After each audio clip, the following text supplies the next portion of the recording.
ખેડૂત મિત્રો, એઝોલા એ પાણી પર તરતી એક ફન ત્રિઅંગી નાની વનસ્પતિ છે, જે ખેતીમાં ખાસ કરીને પશુપાલન અને ખેતી પાકો માટે વરદાન સમાન ગણાય છે.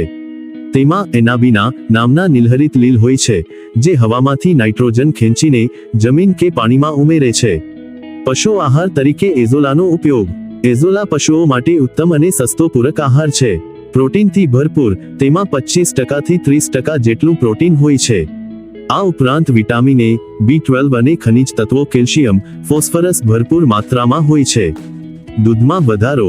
ગાય કે ભેંસને એઝોલા ખવડાવવાથી દૂધના ઉત્પાદનમાં 15% થી 20% અને ફેટમાં વધારો જોવા મળે છે. ખેતીમાં જૈવિક ખાતર તરીકે ઉપયોગ.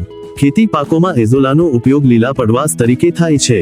તે કુદરતી રીતે નાઇટ્રોજન પૂરો પાડે છે, જેથી યુરિયા ખાતરનો વપરાશ ઘટાડી શકાય છે. ઘઉંના પાકમાં એઝોલા સૂકવી તેનો ઉપયોગ કરવામાં આવે છે. તે જમીનમાં સેન્દ્રિય તત્વો ઉમેરે છે અને જમીનની ભેજ સંગ્રહ શક્તિ વધારે છે.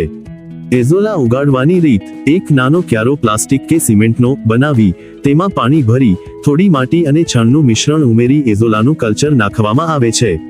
તે ખૂબ જ ઝડપથી ફેલાય છે અને દર 2 થી 3 દિવસે તેની લણણી કરી શકાય છે.